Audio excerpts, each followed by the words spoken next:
feminism emerges as an outcrop, a byproduct, a pollutant of sheltering, and this artificial detachment from reality and nature.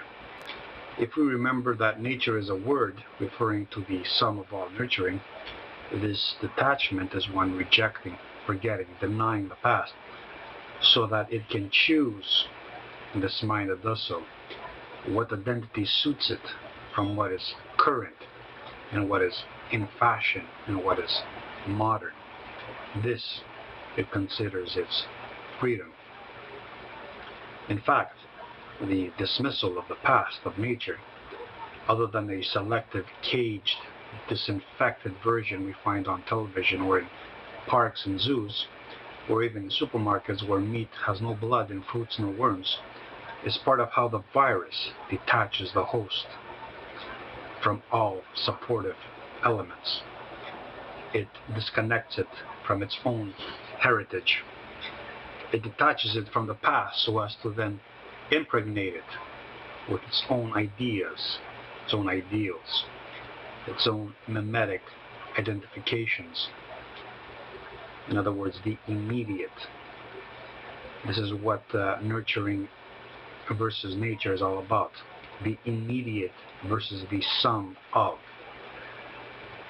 When we look upon the modern man and woman, we see a mind totally lost, seeking something stable in things, in codes, in purchases, in words, in numbers, money being a form of code.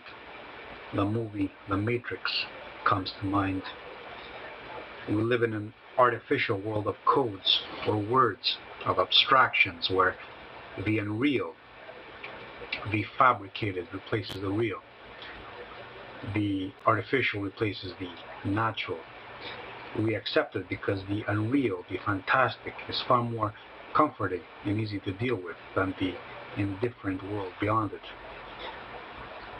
After all, order, no matter what kind it is more easily dealt with than chaos, the randomness of nature.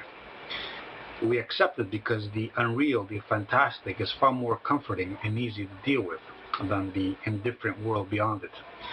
All we have to do is to remain in the delusional world of the unreal and pay our taxes and stop at red lights and follow the shared popular beliefs and hold our forks with our right hand and open the doors for women to step through. We must also service that which offers us this unreality, this preferred, fantastic, ultra reality, imagined reality, as an alternative to the one we cannot cope with. If we do our duty, nod when we are supposed to, raise our hands when we have to, be silent when we must, remain civil and hypocritical in agreement, we are permitted then to believe in whatever stupidity we choose to believe in. The provider, the viral meme, does not give a shit about what we think, unless what we think contradicts it or decreases its power or awakens the myriads it needs to remain in control. With feminism, we see the birth of the perfect civilian, a feminine psychology, supposedly housed in a masculine demeanor, unable and unwilling to challenge authority, totally dependent on specialists and others to feel happy, because happiness trumps all other considerations. A psychology is so in need to be included that it will do anything, including convince itself of the absurd, in order to be acceptable, in order to be included, in order to participate. The masculine spirit, with its challenging, disruptive desire to confront and replace authority, simply will not do. This meme requires complete submission, a feminine demeanor to remain vital and internally stable.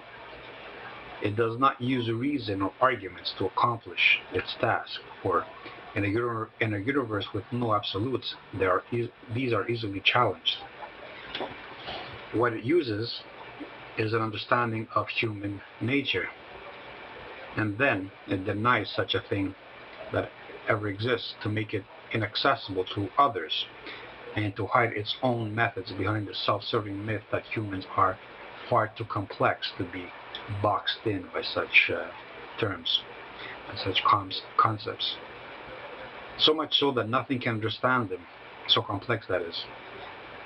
Yet, marketing and politics and psychology and pop culture manipulation still remains effective.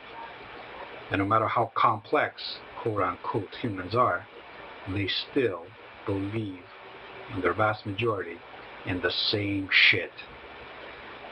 Females in particular love this myth that they are mysterious and complex.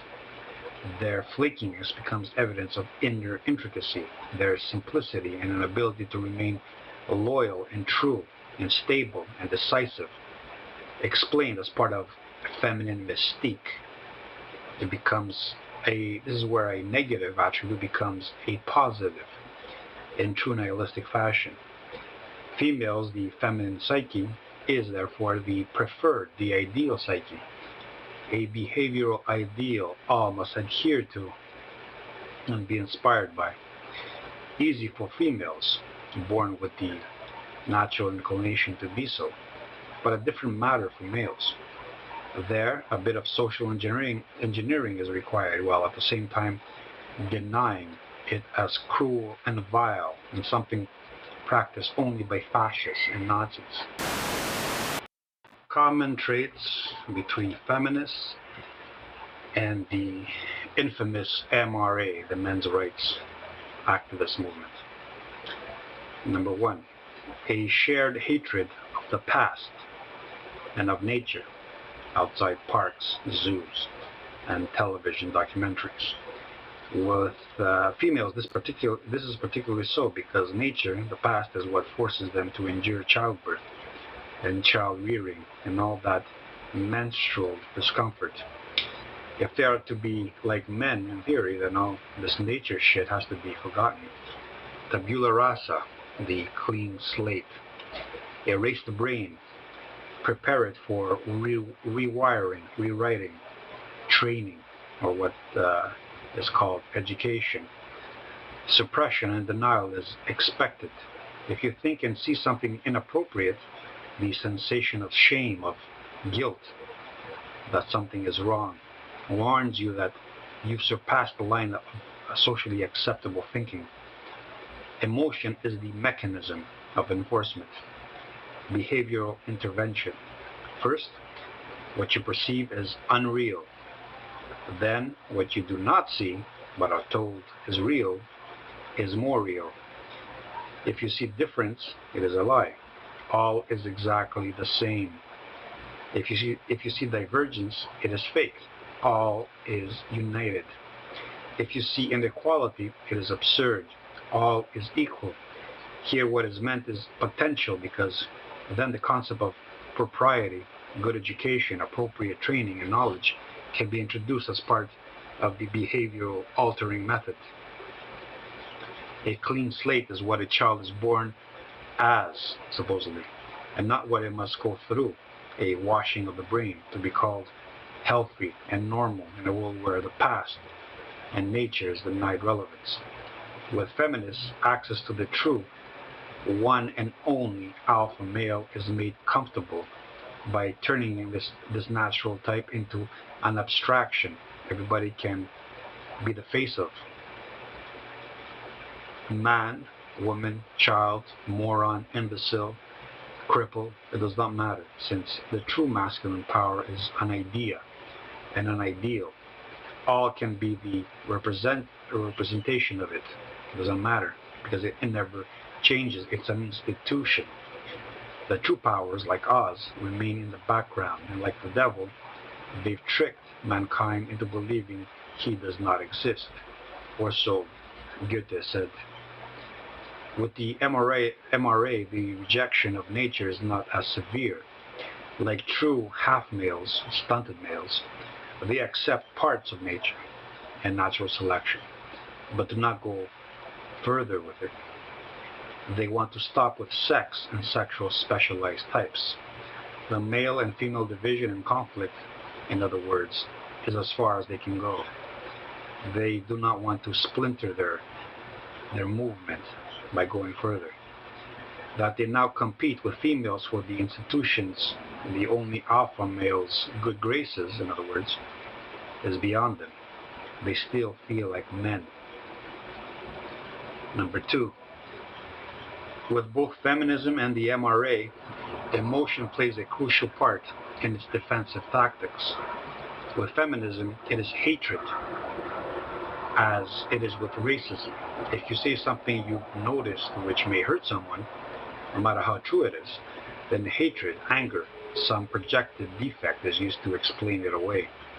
You are suffering from an illness, or otherwise, why would you even speak of such things? Same with the MRA. When a challenge cannot be dealt with rationally, the old shaming method comes up to save the day. Once used, the emotion acts like a buffer. It's not that the MRA member felt shame when confronted with a rational challenge, but that the other's motive was to shame him. Similarly, it is not that anger and hatred is what bubbled up in the feminist's mind when she was confronted with a more probable explanation contrary to her delusions, to her socially constructed delusions, but it's that the other's motive was hateful and angry. The accusation suffices to dismiss any argument. No counter-argument is required. Once the accusation is cast, all nod in agreement, like zombies, and return to their previous positions. Nothing changes. The accusation suffices to deal with the threat. Number 3, both MRA and feminism use the institution as their arbitrator and popularity as their standard of validation. They defer to the system, to the law, to return the system to harmonious balance by correcting an imbalance. It does not matter if the balance is based on hypocrisy and lies. What matters is that the internal balance, what they call justice, is maintained. Here the uniformity of status is obvious. The male inferior that is, must appeal to the true male, the institution, the law, the ruler, the abstraction, the specialist, alongside the female. The female and the male, in biological terms, become equal under the law, under the authority. They are both emasculated and equated and leveled down to the same status. The only status permitted from then on is the one acquired through the system, that is, through the code, money, fortune and fame, and so on. The argument, whatever it is, it will be based on their common standards of fairness, which is, I repeat again, a human construct which has no meaning outside human skulls and human constructs. Fairness is another term for uniformity. We are all equal, the same, under the law, the alpha, the authority. In other words, whether you're strong or smarter or bigger or faster, doesn't matter. Everything is leveled down to the same status. Everything is made uniform. Uniformity, although absent in nature and contrary to the very principles of evolution theory and empiricism, is here the standard by which human interaction and human relationships are to be judged. Number 4, a dependence on artificial means to correct nature and reality. With feminists, technologies provided for them are all the great equalizers. No man can stand above a female with a gun, or a female who is supported by an institution, by a police force, by an army, and so on. But techniques also offer females a defense against their own naturally selected sexual role. This is how they can deny the relevance of sex, calling it a social construct, a gender. Birth control, along with police protection, offer the female the illusion that her actions have no repercussions and carry no burden. She can remain as infantile as she wants, uncaring, that's what it means, lacking of integrity, no accountability. She had to take care, be careful in the past, think things over. In other words, she had to be conscious of her actions and not submit to temptation or to spontaneity. A female could not do so before, being an agency of nature, of chaos, and so more rules had to be put in place to protect her from her own stupidity and lack of self-control. In other words, she had to be ordered. That's a masculine term. To order is to impose a masculine rule over chaos. Masculinity is equal to order, femininity is equal to chaos, randomness. Sex became a plaything subsequently, a pastime. No severity was attached to it because it only lasted a night and had no further consequences. Maybe it lasted for a month or a year, but nothing came of it. At least no consequences that were not easily correctable, that is, by the system. Now we can get abortions on call now. Everything is correctable. There is an entire framework on the ready just to correct the consequences, the severe consequences of being stupid. This is also part of the leveling of nihilism. In this way, sex lost its spirit. The MRAs caught wind of this. Why them and not us, they thought, and they were right. A common ground was again found. This is another shared common ground with the feminists. If women can indulge in sexual activity with no consequences, then why not men? Why were men and their sexuality still restricted and controlled? Well, because females are the preferred psychological type, and because where females go, effete males are soon to follow. You don't need to impose any special rules on males. The roles are reversed under the eye of the institution, the monopoly on masculinity. Now females become the sexually aggressive sex, and males are forced to remain docile and passive. This only within human systems, of course, because in nature, no female would dare. With both feminism and the MRA, technologies are the ultimate compensating factor. For feminists, it is provided for them, and it releases them from primal sexual concerns. She feels liberated because she is free of nature, but not from the framework which provides this sheltering partial liberation. For the MRA, it is some coming future, some coming utopia, technological utopia, a mechanical womb, a technological innovation yet to be foreseen, which will one day liberate them from their own maleness. Asexuality is the common ground here, another common ground. Sex and its total acceptance, benefits, costs, risks, and all. What needs to be forgotten is what needs to be forgotten, surpassed, and corrected for both the feminists and the MRA. This is the convergence from different vantage points to the same asexual uniformity. A future where men and women, the term man and woman, will become obsolete and irrelevant. Technology is an interesting common theme here. The product of male-on-male competitiveness, particularly the European male, is now used to compensate and to escape a reality that does not satisfy the inferior female nor the inferior male. Genetically speaking, of course. Who dare speak outside of genetics? A woman uses technologies, techniques, not only to avoid her natural specialized sexual role, but also to hide and mask and accentuate her genetic attributes. She lies every time she puts on a dress, or a bra, or plasters on a face. Things have gotten worse. With plastic surgery, anything can be faked, creating the illusion that appearances are indeed superficial. The only thing technology cannot compensate and correct is stupidity. The mind is the frontier that technology has yet to deal with. Denial takes over. Ambiguity and certainty makes amends. What is intelligence? Some ask, wanting to run from it. They know what it is when judging a dog breed or when comparing a cat to a worm, but with humans they are afraid to pursue the matter. Suddenly they are insecure.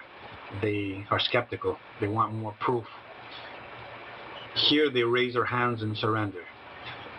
They cannot pass judgment, for it is a sin to do so, and there is not enough info to take a stand one way or the other. Man, you see, for them, is far too complex. And still, marketing, politics, psychology, propaganda does just fine.